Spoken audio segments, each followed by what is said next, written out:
Olá, sejam muito bem-vindos. Hoje falaremos muito sobre política, saúde, educação e muito mais. Tudo isso você acompanha agora no programa da Hora.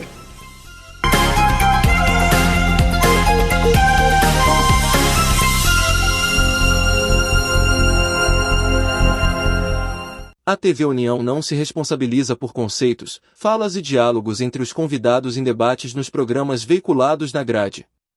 A direção.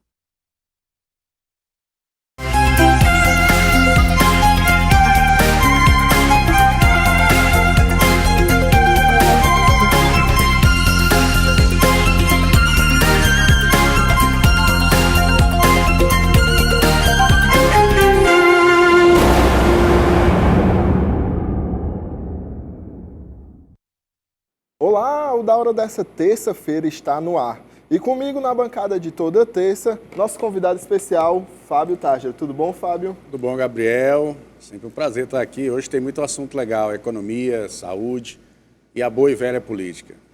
E dividindo a bancada comigo, meu xará, Gabriel Viana. Tudo bom, Gabriel? E aí, Gabriel, tudo certo? Tudo certo, Fábio? Tudo certo. Hoje, o da hora tá bacana, né? Bem movimentado, muita coisa para falar, né? Tá recheado, hein? É isso.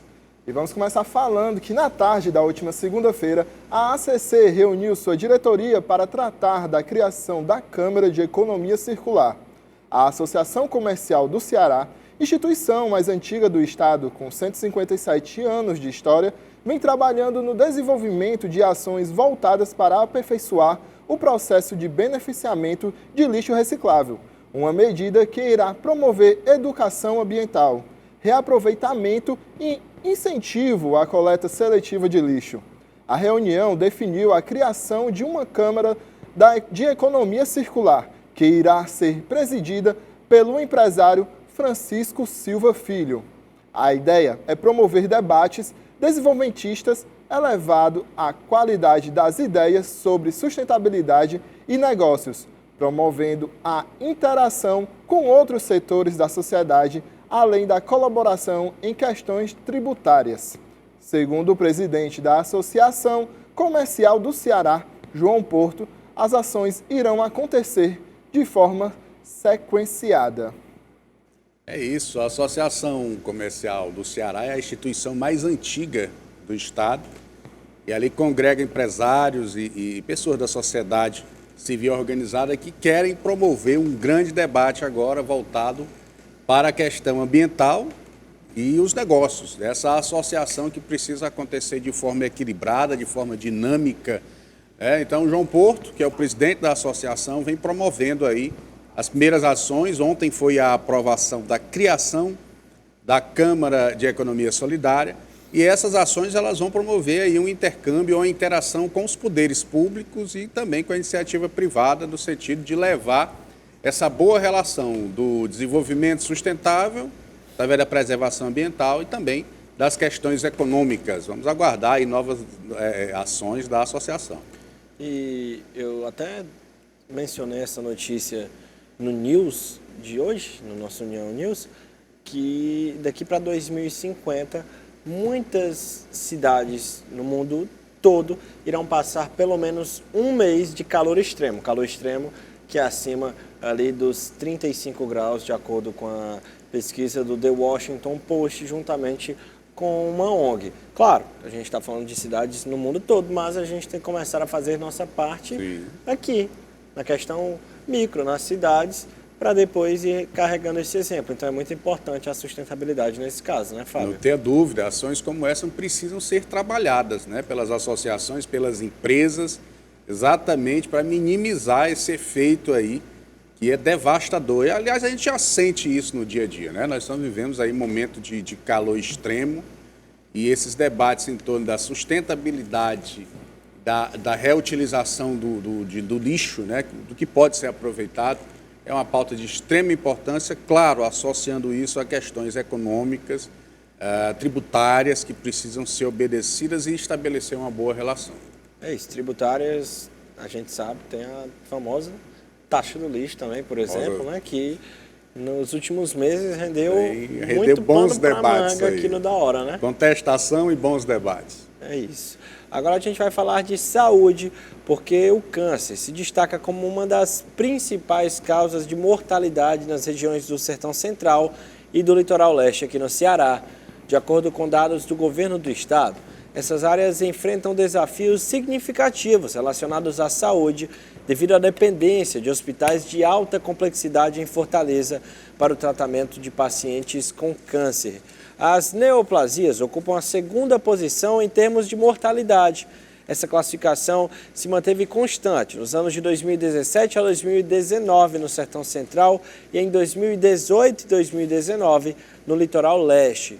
No entanto, nos anos de 2020 e 2021, as doenças infecciosas e parasitárias se aproximaram das doenças cardiovasculares devido à pandemia de Covid-19.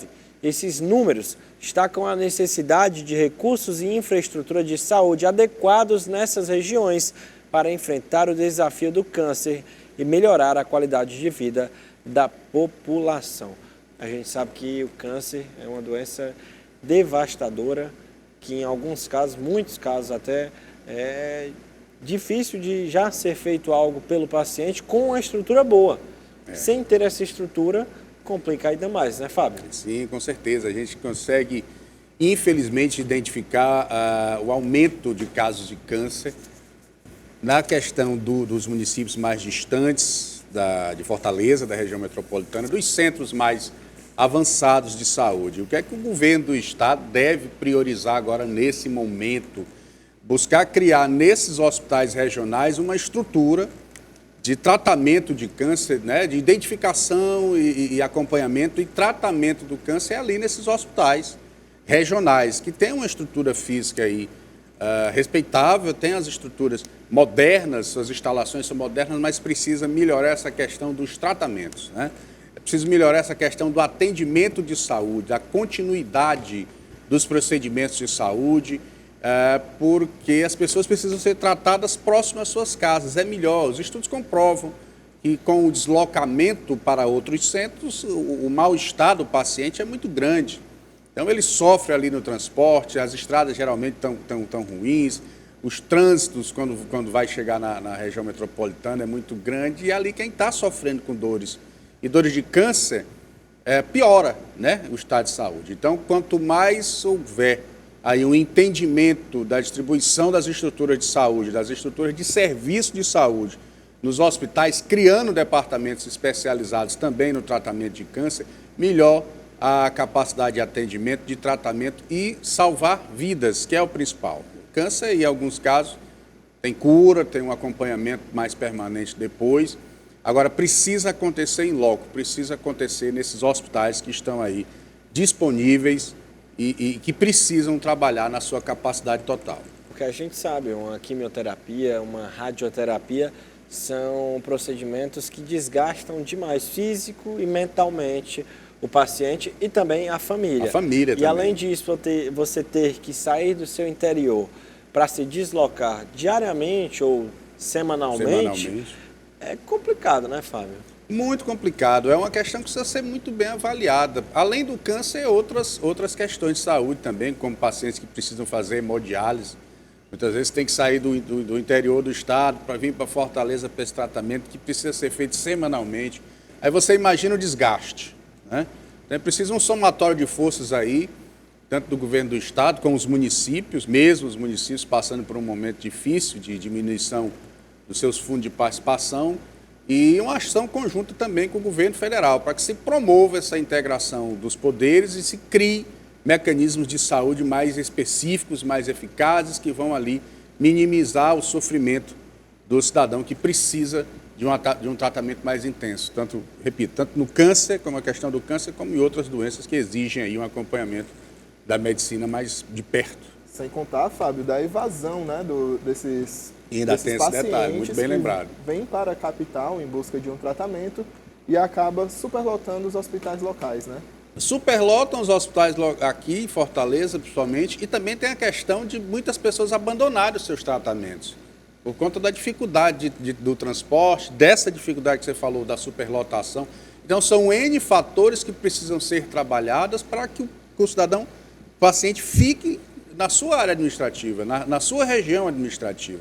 Para isso que foram construídos esses hospitais, que é caro construir um hospital. Manter também é muito caro. Então, precisa fazer com que essa estrutura funcione, no sentido de atender quem está ali precisando do atendimento. E ressaltando o que o Gabriel disse, o tratamento do câncer vai muito além, né, do tratamento da quimioterapia, da radioterapia. O tratamento psicológico também tem que ser um tratamento entregue de pronta qualidade, né, para esses pacientes. Tanto para o paciente como para o familiar, que acompanha ali de perto. E é importante falar para os especialistas também que estão cuidando, porque não é fácil você estar ali naquela rotina diariamente, ver pessoas com casos gravíssimos, algumas vezes irreversíveis, né? Irreversíveis. Então, é toda uma cadeia de situações que precisam ser atendidas, né? E com a melhoria dessa qualidade de atendimento, com essa oferta de atendimentos mais completos a partir dos hospitais regionais, a gente espera que, em médio prazo, o número de vidas preservadas aumente, que é o grande objetivo. A gente conseguir ali fazer com que a estrutura de saúde consiga manter vidas, com as pessoas vivas e com tratamento satisfatório. É isso. Olha, e 4 homens foram mortos durante uma chacina registrada na madrugada de domingo para segunda em um sítio na Caucaia, na região metropolitana de Fortaleza. Segundo informações, 2 homens encapuzados e gritando que eram policiais pularam o muro do local em que ocorria uma festa, efetuando os disparos. Um dos sobreviventes escondeu-se embaixo de uma churrasqueira e ouviu os disparos. Vale lembrar que esta é a segunda chacina registrada no município em uma semana. É complicado, não é a primeira e acho que infelizmente não vai ser a última. O último caso que acontece bem parecido com isso. Festas na Caucaia que são invadidas por criminosos e aí acontecem mortes e que terminam muitas vezes sem explicação alguma, né? Sem elucidação, né? O que é que acontece?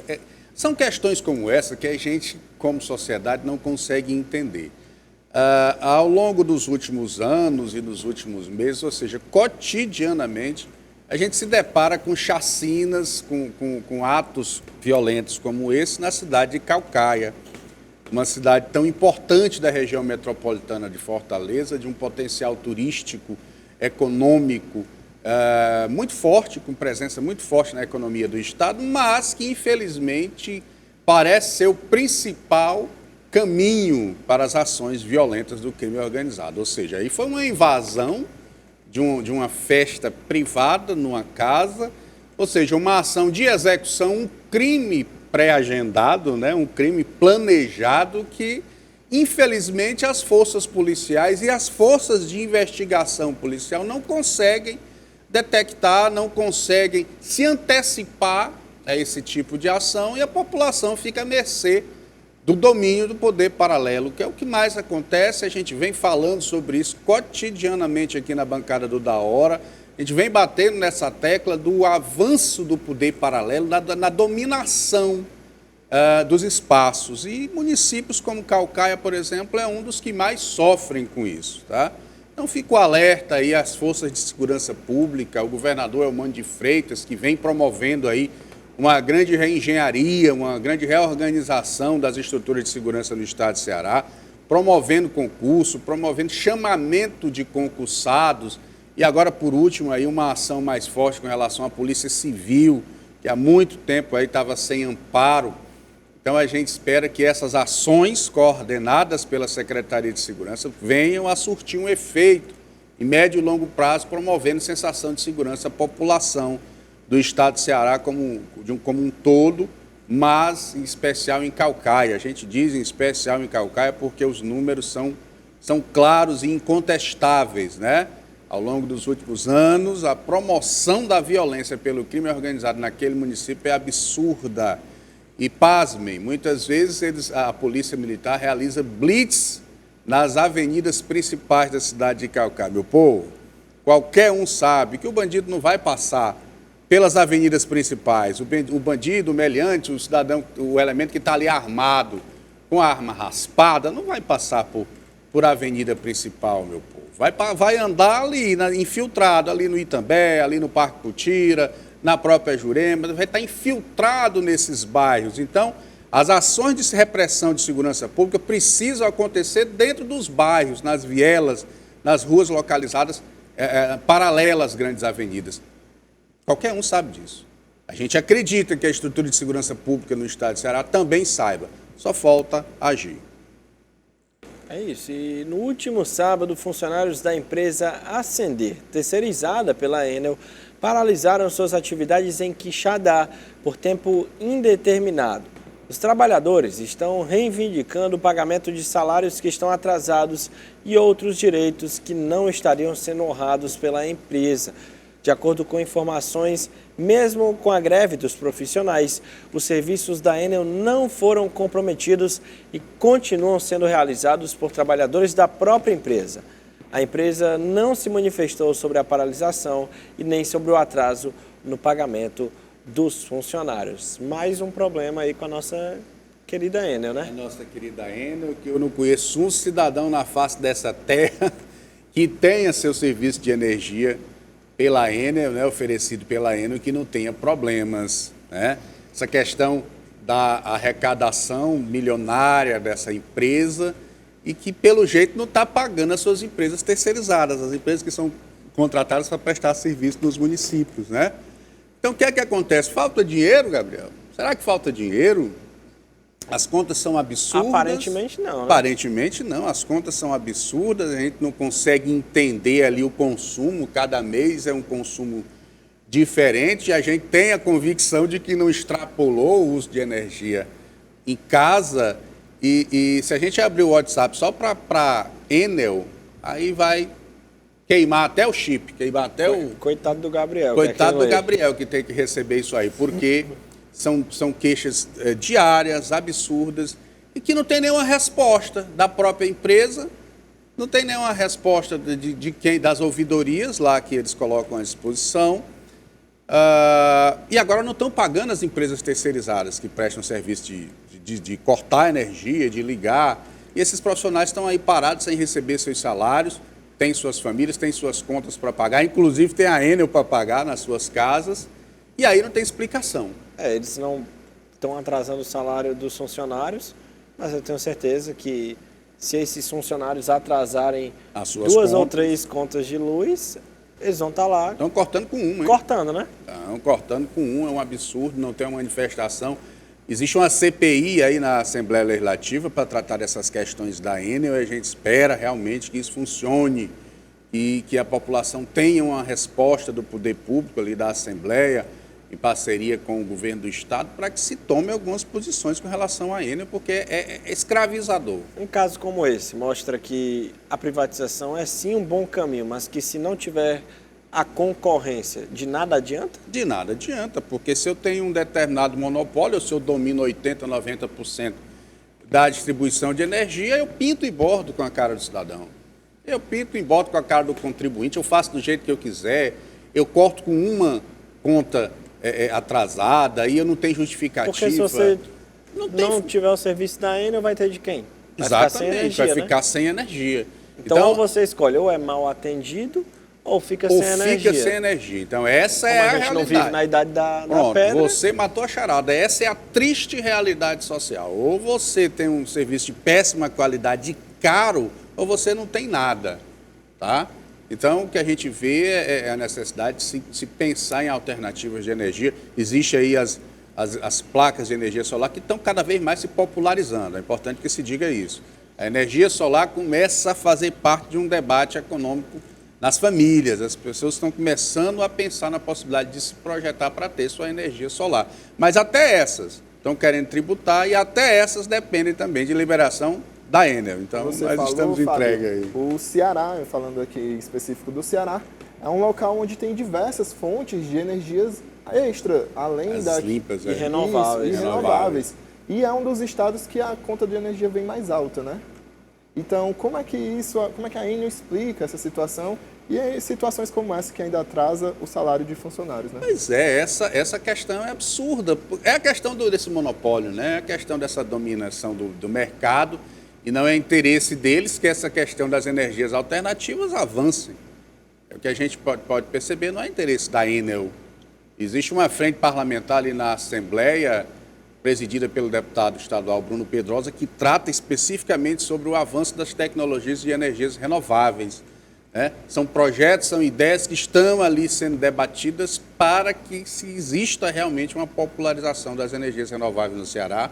Merece todo destaque e, claro, isso incomoda alguns setores da economia, como da própria Enel, mas que precisa acontecer, para que a população não fique ali na dependência e escravos desse monopólio. É isso. Nem na época da Coelce eu acho que o serviço era assim. Agora a gente vai para a nossa primeira pausa, mas fica aí que já o da hora dessa terça-feira está de volta.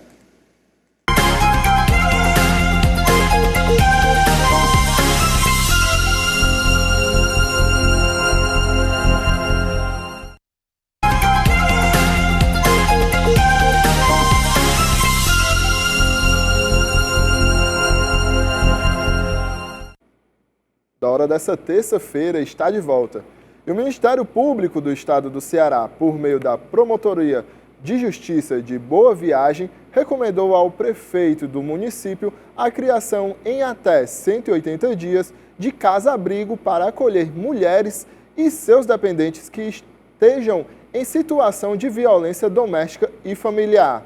A recomendação, expedida pelo promotor de justiça Alain Moitinho Ferraz, no dia 14 de setembro, orienta que, de forma alternativa, o município poderá optar por consórcio, preferencialmente público, para o atendimento regionalizado dessas mulheres.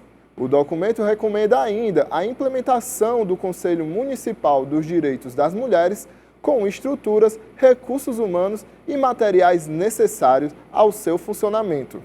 O prefeito deve responder ao MP estadual por escrito e no prazo de 30 dias. As medidas que serão adotadas para dar cumprimento à recomendação.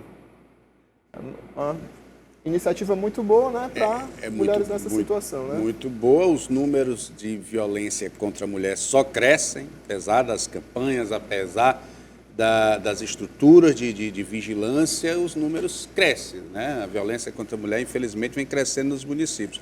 E o Ministério Público, atento a essa situação, busca esse debate junto às cidades, criando as casas de abrigo para mulheres e de vítimas em situação de vulnerabilidade, né, e de violência, propondo, inclusive, que se crie consórcios junto a esses municípios. Então, você pega 1, 2, 3, 4 municípios e cria um abrigo a partir dessa estrutura, desses municípios, para que possam ali receber as mulheres e que possam ter um acompanhamento, que possam ter um direcionamento e se busque pegar, né, quem agride as mulheres. Então, veja, é uma recomendação que é bem-vinda à sociedade, mas que exige também que o município se organize, que o município crie seus conselhos da mulher com estrutura, tanto logística como de pessoal especializado nesse tratamento, nesse atendimento, para que as políticas públicas possam chegar às cidades, para que se possa promover o debate e as ações reais que vão ali tratar de minimizar esse problema social. Essa questão da Boa Viagem é um momento mais intenso de cobrança, porque os números não aumentam. Lá na região, a violência contra a mulher vem crescendo mais do que outras áreas do estado do Ceará. Então, começa por aí essas primeiras movimentações. Vamos aguardar a resposta do município. É um momento delicado, econômico, a gente sabe, mais uma vez a gente fala sobre isso, mas que precisa acontecer. Precisa se tomar as atitudes necessárias, precisa se combater essa chaga social em loco. Combater com estrutura, com poder intenso de repressão à violência contra a mulher. E, Fábio, o que fazer nesse sentido, claro, muito importante, mas muitas das mulheres que são mortas, infelizmente, na sua maioria, pelos ex-companheiros, que muitas vezes não aceitam o fim de um relacionamento, muitas dessas mulheres têm uma medida protetiva. E aí, muitas vezes são mortas, infelizmente, mesmo com essa medida protetiva. O que é que as nossas autoridades podem fazer nesse sentido para mudar isso? A questão da medida protetiva, ela muitas vezes fica na teoria, né, no papel. Na grande maioria das vezes. Maioria. Porque não vai ter um policial com ela ali. 24 horas. Agora, entenda, o que é que precisa acontecer? Estudo, números, né? Existem determinadas áreas dos municípios onde as pesquisas, as avaliações mostram que a agressão contra a mulher acontece mais. Então, vamos falar de uma situação prática aqui em Fortaleza. O bairro do Barroso é um bairro recordista em denúncia de violência contra a mulher. Na própria Delegacia da Mulher você pode ter esses dados. Então, você precisa criar, a partir dos números e dos fatos reais, uma política de vigilância maior, né? Ali priorizar o atendimento e das denúncias ali naquelas localidades onde os números estão provando que existe uma maior incidência de violência contra a mulher. É uma questão de fiscalização, de entendimento dos dados e de criar as forças-tarefas mais específicas em loco. E uma mudança na lei também, né? Porque muitos desses homens são presos, até mesmo em flagrante, e alguns dias ou semanas depois já estão soltos lá, perturbando o juízo dessas mulheres, quando não, partindo para outra agressão ou até mesmo para uma execução, um feminicídio. A lei ser mais apertada, não seria o caso? Ser mais rígida? Ser mais rígida, melhorar a questão da Lei Maria da Penha, nesse sentido de deixar esse elemento preso, que muitas vezes são reincidentes, né? Vão presos, se ele estiver preso, ele não faz nada. Não faz nada. Passa um diazinho ali engordando, sai e vai promover o mesmo terror, vai promover o ato de violência e, em muitos casos, termina com a morte, termina matando a companheira. Semanalmente a gente se depara com esse tipo de coisa, tá? Então é preciso que exista aí uma intensificação nesse mecanismo de lei, prender esse elemento, trancafiar e estar lá até aprender ou ter uma medida mais intensa no sentido de que essa mulher que se encontra à mercê de elementos como esse, que agridem, elas possam ter uma sensação de segurança mais intensa e mais permanente. Muitas vezes os filhos sofrem com esse tipo de violência, né? E causando sequelas aí para o resto da vida.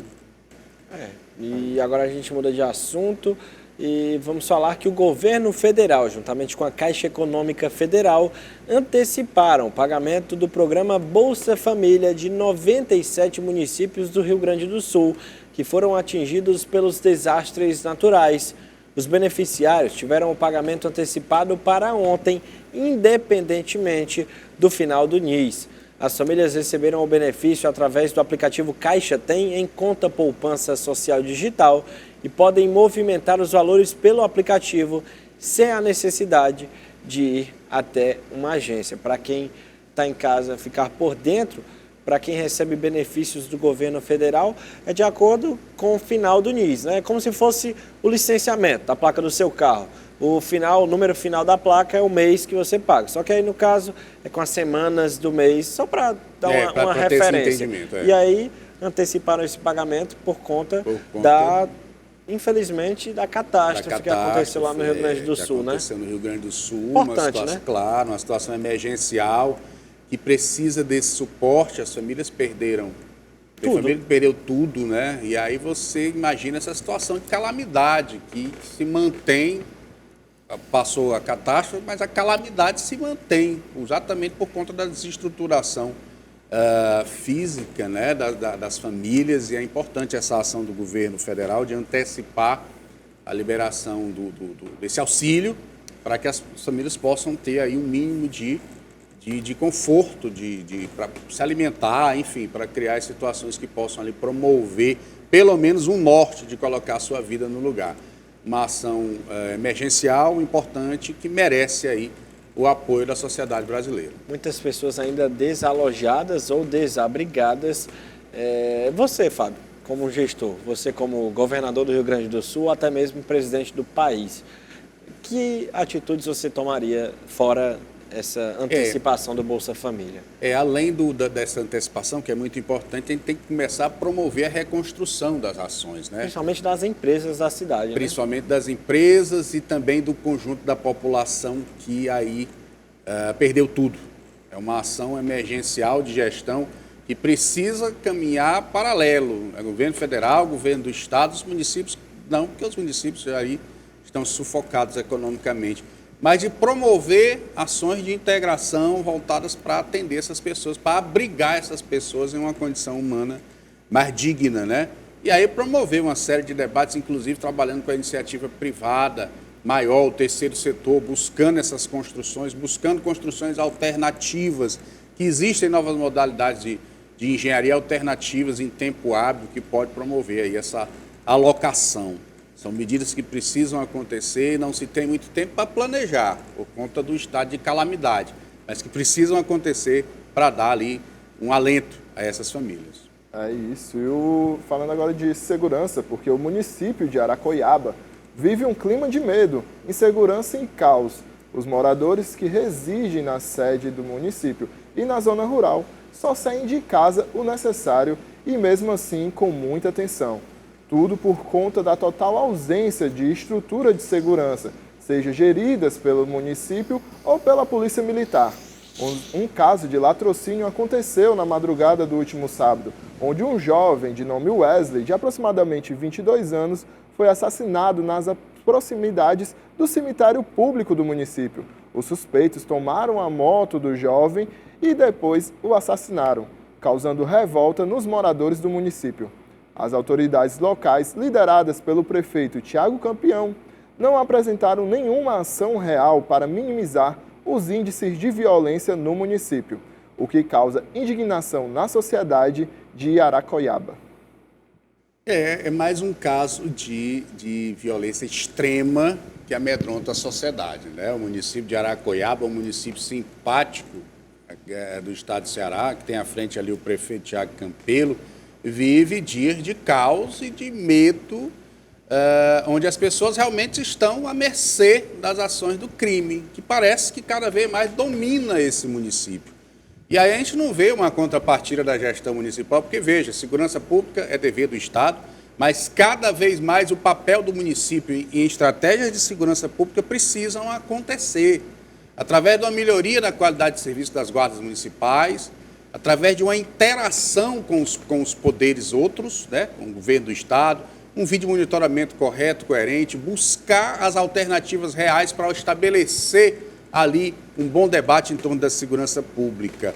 É importante que as pessoas sejam atendidas nesse sentido. O que acontece em Aracoiaba hoje é alarmante, é quase como uma calamidade social. A gente se depara com relatos de um medo ser tão intenso que as pessoas vão ali, vão trabalhar, vão fazer suas ações e correm para dentro de casa, 7 horas, 8 horas da noite, está tudo trancado, pelo medo que a população tem e pelo direito de vir, que é um direito constitucional, que está sendo aí barrado pela inoperância da gestão, pela falta de um policiamento local mais intenso e dessa busca por ações conjuntas com o governo do Estado do Ceará. Então, fica a dica, fica a lembrança, fica o debate no sentido de se promover a melhoria na segurança pública na cidade de Aracoiaba. E, Fábio, a gente nem vai muito longe. Também a gente teve relatos daqui de moradores do bairro Dunas, né? Que falaram também dessa insegurança lá no bairro, né? Falaram do descaso com a segurança pública no local, né? Inclusive, Gabriel, Fábio, antes de você complementar, nossa equipe aqui da Rede União já sofreu um assalto no bairro Dunas, há alguns anos atrás, 2 anos atrás, se não me falha a memória, onde levaram uma câmera da nossa cinegrafista, o equipamento completo, na verdade, que é muito caro, mas além disso fica o transtorno para a nossa equipe, né? Fica o trauma, fica todo esse transtorno. Ali no bairro Dunas, nas proximidades da igreja matriz do bairro, você consegue perceber que as pessoas vão ali fazer o seu Cooper, fazer a sua caminhada e outras atividades físicas, mas agora, com a incidência do crime, dos bandidos assaltando as pessoas, tocando o terror, como se diz no popular, essas ações vão diminuir, infelizmente. Então, fica o alerta aí para a Secretaria de Segurança Pública, tanto do Estado como da cidade de Fortaleza, Secretaria de Segurança Cidadã, para que se intensifique o policiamento no local, porque os meliantes estão indo assaltar os pedestres e as pessoas que ali vão utilizar aquele equipamento, o bairro, para caminhar, para fazer suas atividades. Ou seja, o direito de vir cada vez mais pautado pelo crime organizado, e a gente clama, a sociedade clama por uma ação maior do poder público. É isso. E rapidinho, antes da gente ir para o nosso intervalo, a Câmara dos Deputados aprovou na última quarta-feira o projeto de lei complementar que viabiliza o ICMS para estados e municípios no valor de 27 bilhões de reais. A medida tem o objetivo de aliviar as perdas de arrecadação ocorridas em 2022. Isso aconteceu por conta da redução dos impostos sobre os combustíveis. O texto prevê a transferência ao Fundo de Participação dos Municípios e ao Fundo de Participação dos Estados para recuperar perdas de 2023 em relação ao ano passado. Depois de negociações com associações de municípios, o governo aceitou antecipar os repasses previstos no acordo para 2024. Os cálculos ficaram em torno dos 10 bilhões de reais. Rapidamente, seu comentário, Fábio, antes da gente ir para a nossa pausa. É esse entrelaço econômico, né, que vem causando todo esse debate em torno da economia municipal, essas ações com a redução do FPM, o governo federal tentando traçar metas e estabelecer outros cenários econômicos para aí sanar, ou pelo menos chegar perto de sanar os prejuízos que já são incalculáveis para as cidades. Vamos aguardar aí que com essa ação do ICMS exista um fôlego para as cidades que precisam manter os seus serviços lá, mesmo com as deficiências que já existem, mas precisam manter os seus serviços. É isso, o Da Hora dessa terça vai para a sua última pausa, mas fica aí que já já a gente está de volta.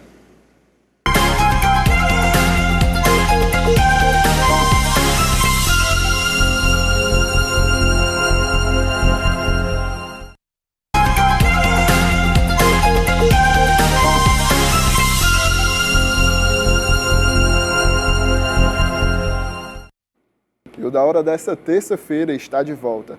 A deputada federal Luiziane Lins realizou um encontro na última sexta-feira na sede do PT do Ceará para anunciar sua pré-candidatura à Prefeitura de Fortaleza.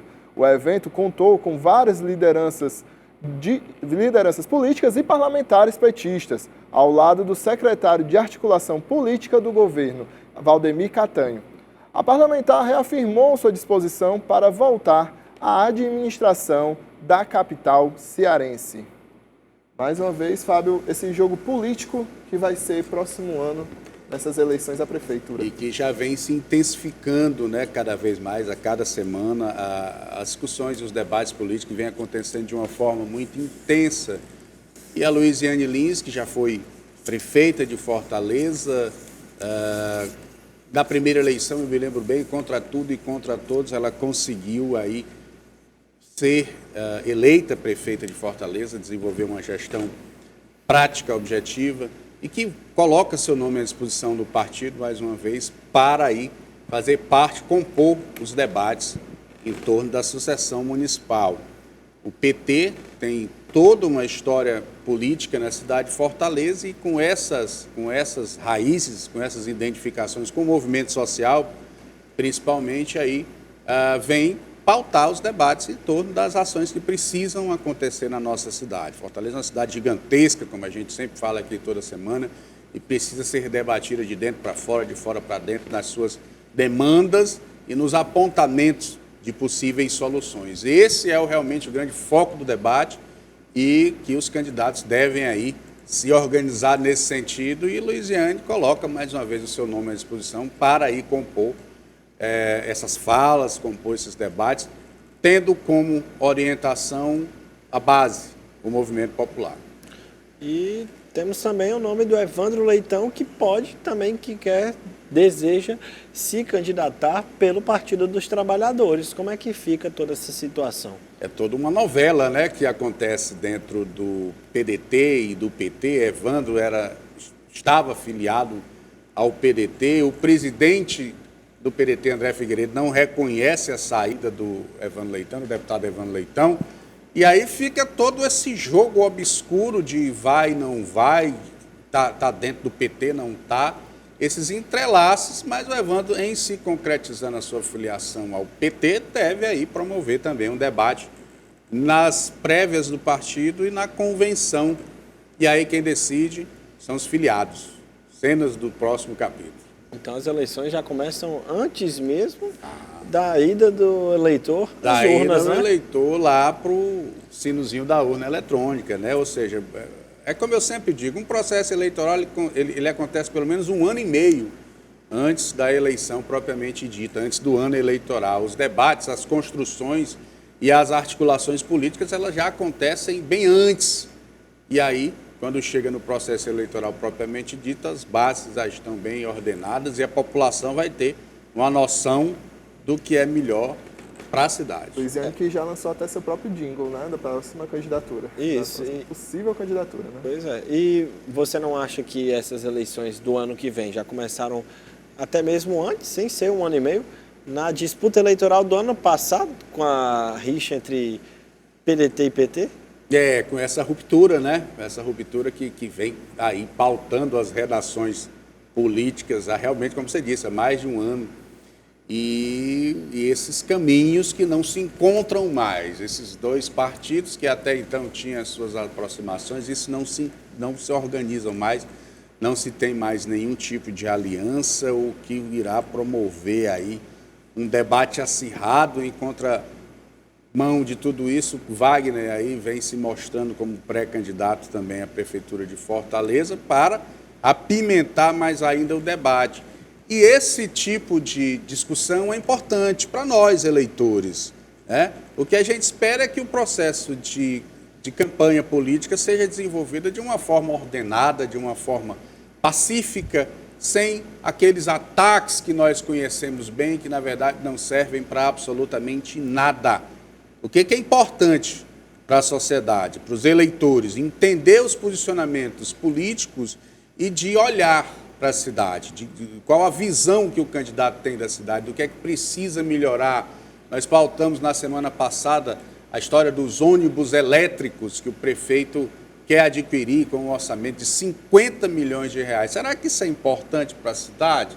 Será que, olha aí o quadro político, provável quadro político aí das eleições de Fortaleza, será que isso é importante? A população provavelmente não entende como prioridade. Então, essas pessoas que estão aí na sua tela, que devem lançar seus nomes como candidatos, devem pensar no chão, na base, nas periferias, na população.